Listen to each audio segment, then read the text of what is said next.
Bonjour à tous, vous allez bien? Est-ce que je peux vous poser une question?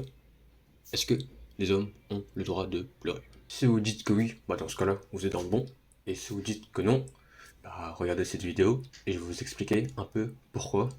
Bah en fait, de votre manière de penser, dire que les hommes, ils ont pas le droit de pleurer, bah c'est de la merde. Le sujet du fait que les hommes peuvent pleurer ou pas, je trouve que bah, c'est vraiment important parce que bah, c'est un sujet d'actualité. Et je trouve que bah, l'un des personnages qui traite le mieux ce sujet-là, c'est le personnage de Subaru. L'une des critiques majeures de Subaru, c'est que bah, les gens ils trouvent qu'il pleure trop, qu'il est trop imparfait, et que bah, beaucoup de personnes préfèrent des personnages de shonen un peu plus parfaits, disons comme par exemple Asta ou des personnages comme ça, qui je trouve bah, ils ont raison en vrai, parce que bah, ce sont des personnages inspirants et tout, mais je trouve que bah, Subaru en fait c'est un personnage qui est beaucoup plus inspirant que des personnages comme Asta ou d'autres héros de shonen du coup. Et en vrai, je comprends ceux qui les détestent. Genre, bah, c'est normal. C'est quand même un personnage qui pleure beaucoup, qui a énormément de défauts. Genre, il y a certaines scènes que vraiment, quand je regarde ReZero ou quand je re-regarde du coup, bah, je déteste cette scène. Genre, la scène où il se bat contre Julius, ou un peu au début de l'animé, où il est un peu niais, où il est un peu en mode waouh, waouh, Emilia, incroyable et tout. Ça, vraiment, je déteste cette scène, ça me gêne trop, ça me cringe. Et pour moi, bah, la raison principale pour laquelle on le déteste, c'est parce qu'il nous ressemble trop. Il est humain, il a des défauts. Et ouais, des fois, bah, c'est un personnage genre, dégueulasse à regarder. Dégueulasse, ça va, j'abuse sur les mots, mais genre il est un peu détestable, ouais, ça c'est mieux. Et c'est normal qu'il soit détestable, je trouve. Je pense que même que bah, ça a été fait exprès pour qu'il soit détestable, pour que bah, ensuite sa renaissance soit plus agréable à regarder. Parce que bah, je pense que bah, comme lui, des fois, dans notre tête, genre on a fait des choses dans notre vie, genre maintenant qu'on pense, on fait ah putain, c'était vraiment genre gênant, ou je regrette d'avoir fait ça, genre c'est normal. Genre, je me rappelle, il y a peut-être un an, je sais plus, mais il y avait des petits qui nous avaient proposé à moi et mes potes quand on revenait du sport si on voulait acheter leur boisson parce que bah, du coup il faisait chaud. Et moi j'avais répondu sèchement et direct non non non ça nous intéresse pas. Et après ils étaient partis, ils m'ont mal regardé et mes potes ils m'avaient dit et moi aussi en vrai maintenant bah, je le pense que bah ça se fait pas, c'est pas cool de dire à des petits qui nous proposent juste si on veut, même pas ils nous forcent euh, d'être méchants comme ça quoi, de dire non ça nous intéresse pas comme ça direct. Genre peut être un peu plus gentil, un peu plus doux. Et en fait, bah c'est normal, on a tous des moments comme ça dans notre vie. Parce que bah la vie, les mecs, on est d'accord, c'est pas un jeu vidéo où on peut mettre pause et se dire, bon, là c'est quoi la bonne chose à faire? Là je me dis, bon, je vais faire ça, c'est pas mal. Non! Genre on est là, il y a la situation, et il faut qu'on y réagisse direct. Parce que si on bug et on reste comme ça, bah c'est bizarre quoi. Et voilà, à un moment, il faut que l'histoire avance, et il y a des choix qui ont été imposés à Subaru, alors c'est lui qui les a fait, qui font que, bah ouais, il regrette, il se dit, ah putain, en vrai, j'aurais pu faire mieux quand même.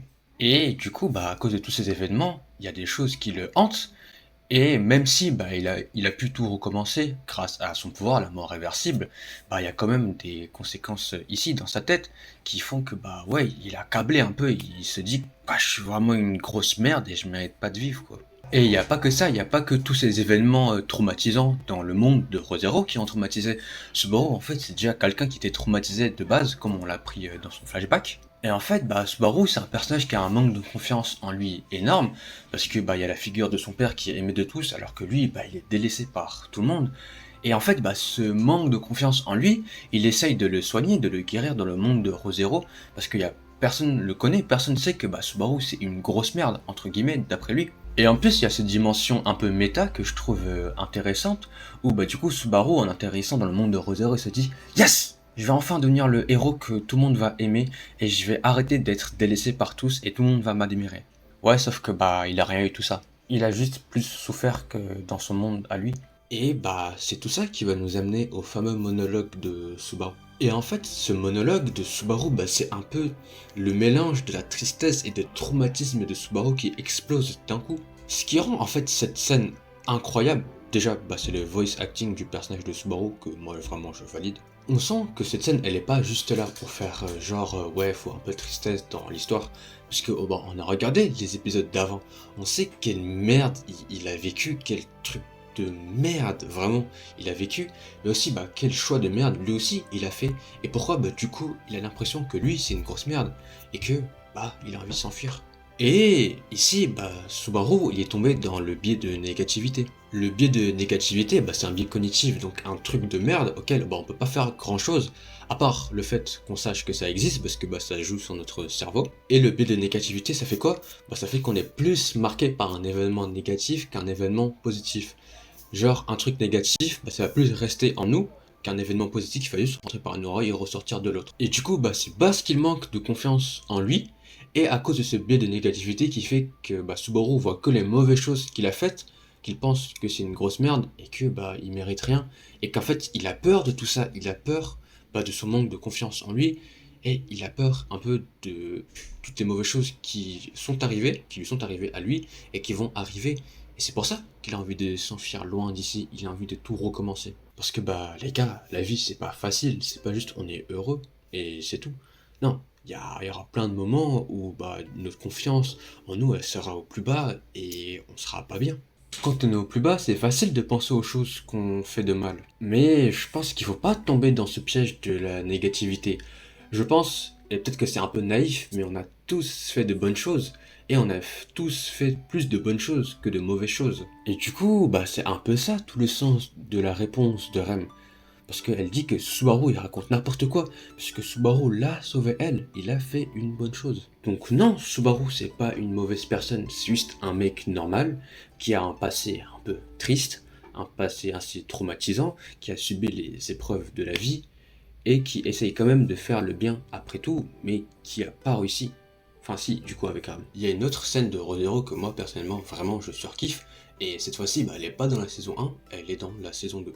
C'est la fameuse scène où Subaru apprend que finalement sa vie elle a un sens, elle a de la valeur, et que du coup nous aussi en fait notre vie elle a une valeur vu que Subaru il est comme nous. Et Subaru il a appris ça en acceptant son passé et aussi en acceptant que peu importe les différents présents qui seront possibles, et l'important c'est juste qu'il soit heureux à la fin. Et du coup, un peu comme dit par la mère de Subaru, l'important c'est ni le début ni le milieu, mais la fin. Ça veut pas dire en fait que la fin justifie les moyens, ça veut plutôt dire que peu importe si t'as souffert avant, que maintenant tu souffres, que t'as envie de pleurer, que t'as envie de tout lâcher, et l'important c'est ce que dans 15 ans, dans 10 ans, je sais pas, peut-être dans une semaine, tu sois heureux. L'important du coup c'est que à un moment donné, plus tard dans le futur, ou même maintenant, tu puisses repenser au toi d'avant ou au toi de maintenant, dans le futur, et que tu puisses te dire ah ouais putain en vrai je suis content d'être resté en vie parce que maintenant je suis heureux, je me sens beaucoup mieux qu'avant. Et récemment j'étais tombé sur une étude de statistiques, je sais pas à quel point c'est vrai ou pas, mais elle dit qu'en gros la probabilité qu'on soit en vie actuellement, elle est de 1 chance sur 400 trillions, parce que en prenant en compte le fait que le Big Bang ait lieu, que la Terre soit formée, au bon endroit, au bon moment, le soleil, nos ancêtres et tout, en tout ça fait 1 chance sur 400 trillions qu'on soit en vie. Et moi je trouve ça un peu stylé en vrai. Donc ouais, la vie ça a de la valeur parce que c'est quelque chose de rare. Le discours de Rem, le fait que Subaru il apprenne que sa vie elle a de la valeur et qu'en fait la vie c'est rare et qu'il faut en profiter parce qu'on a très peu de chance d'être en vie, ça fait beaucoup de sens pour moi. À l'époque où j'ai découvert ReZero, j'avais peut-être 12 ans, maintenant j'en ai 17, mais je me sentais un peu triste dans ma vie. J'étais pas au prime au niveau de ma confiance, et aussi je me sentais un peu seul. Bref, en gros, j'ai quelques points communs avec Subaru. Et comme lui, du coup, maintenant le temps est passé, 5 ans, je me sens un peu mieux, j'ai grandi, et au final, je pense que c'est ça l'important. Sauf que nous, on n'a pas la mort réversible. Alors, notre but, notre objectif un peu à tous, et je pense que c'est normal, c'est d'avoir le moins de regrets possible et de faire le plus de bonnes choses possible, parce que on peut pas revenir dans le passé comme Subaru lui il peut. Le message que j'essaie de transmettre, c'est que, ouais, encore une fois, des fois c'est normal d'être un peu tristouné, et que faut pas s'arrêter là, faut pas qu'on reste tout le temps tristouné. La vie c'est précieux, faut en profiter, faut faire de bonnes choses. Comme ça, on pense pas qu'on est une mauvaise personne, et du coup faut aussi penser à des choses positives quand on est triste plutôt que de tout le temps penser à des choses négatives. Et si on est triste, faut juste en parler. Et là où je trouve que Subaru vraiment c'est un personnage admirable et qui m'inspire encore aujourd'hui, c'est sa capacité à pas abandonner, à pas flancher face au danger, face à tout ce qu'il subit. Et ça vraiment je trouve que c'est magnifique. Et du coup ouais, un peu comme Rosero, c'est une histoire sur ne pas abandonner, mais aussi il faut pas qu'on abandonne parce qu'à un moment, on sera forcément heureux.